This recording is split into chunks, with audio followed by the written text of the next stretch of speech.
Jim Messina remembers the switch from Buffalo Springfield to Poco. I'm John Bowden from Rock History Music. Jim Messina is no ordinary musician. In fact, being a musician is just a small part of what he does. He picked up the guitar at 5 years old, worked hard on his craft, and by his teens he caught the bug to produce, which led him into the last incarnation of Buffalo Springfield, along with Stephen Stills and Neil Young, who would later form Crosby, Stills, Nash and Young, and Richie Furay, who along with Messina and Rusty Young, who by the way guested on the last Buffalo Springfield album, formed Poco. They, along with a few other innovators, were the first big wave of West Coast country rock. And that, by the way, was 3 years before the Eagles. Interestingly, that first incarnation of Poco would also include a founding member of the Eagles, Randy Meisner. Jim Messina would perform and produce the first 2 albums by Poco and their first live project. Messina could easily write a library of books on his unexpected twists and turns in music. Having left Poco after 3 albums, he longed to be back home and to produce. In the long run in life, sometimes we get more than we bargained for. His reputation led him to be the producer of the first Kenny Loggins album, which turned into a duo album, which would form Loggins and Messina. Here is part 1 of our conversation with the great Jim Messina. Did you ever stop and go, wow, it's been quite a life? Well, lately I have, because I've been putting together my publishing company, which I have owned since I was 17 years old. I never sold anything. So in the process of looking at that material and gathering it all together, I've had to go through every album back from Jim Messina and the Jesters and look at the copyrights and the writers and what percentage and do I have the copyrights on them and all that stuff, because we want to start promoting some of that material. We're starting to find that on songs like that I've written over the body of my career are starting to have more meaning. In fact, they're selling for, real estate used to be able to sell like if you had a commercial piece of property, you'd look at the property and you'd look at the income and they'd go a cap, of 10 or 8, 6, whatever it might be.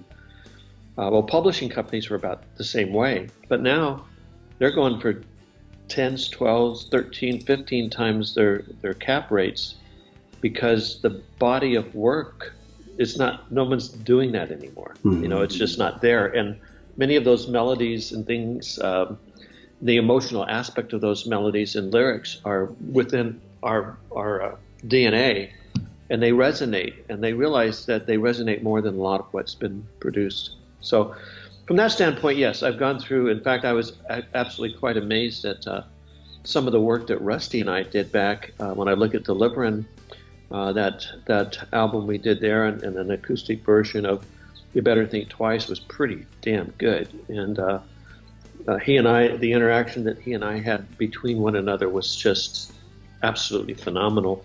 Which is interesting, is it brings up the question, Richie, I guess, is going to try to reproduce that Deliverin' album live come June. And I called Rusty and I says, that's going to be an interesting album to take a listen to. It's going to be pretty hard to beat what we did back in those days. Meeting Rusty and your first impressions? Well, when I first met Rusty, it was because I had just finished producing the tracks for A Kind Woman in New York. I had asked Ahmed Erdogan to bring me to New York and bring the band, the Springfield, to New York, because I couldn't get everybody in one place. It was like herding cats to try to get them in one place. That's a lot of big personalities. Absolutely. And so we attempted to get everybody to New York, which everybody came except Neil, but we kind of expected that. But then I couldn't get them in the studio. They'd be all over the place. So we finally had to go in and cut Richie's tunes. There in New York, Arif Mardin actually found me a couple of musicians. And of course, Arif, and still is one of the greatest producers living, is a jazz guy. And what do I know from jazz? I was 18 or 19 years old. So he brought in a couple of guys, a keyboard player and a bass player, who later, Richard Davis, I think the guy was on bass, and he's a world-renowned bass player. And we're thinking, who are these guys, right? Anyway, we cut Kind Woman. It was a little jazzier than I really was hoping it was going to be. I was a Buck Owens and the Buckaroos kind of guy. So we get it back to LA, and I'm thinking, what am I going to do with this? Don't really have the original guys playing on their own sessions, and this is important for Richie. How am I going to make this work? So I thought about bringing in, I think his name was Tom Brummel, who's the steel guitar player, famous session guy. And one of the guys that we had working for us, Miles Thomas, was our roadie. He says, I know a couple of guys. I know one guy in particular lives in Colorado named Rusty Young. He's your age, and he's really a good player. He said, would you consider putting him on it? And I said, well, why not? Bring him out. So we brought him out, and my first impression of Rusty was interesting because he had his really cool steel. I mean, it was just phenomenal steel. They dropped it on the airplane and broke it. So he opens it up and he's ready to play, and it's just not working. And I remember seeing him going, geez, man, this is just, he's kind of like under his, what am I going to do? It's broken. And I said, well, and I don't know anything about steel guitars. I said, well, Stephen bought this steel guitar over here, this Fender on the road. You're welcome to use it.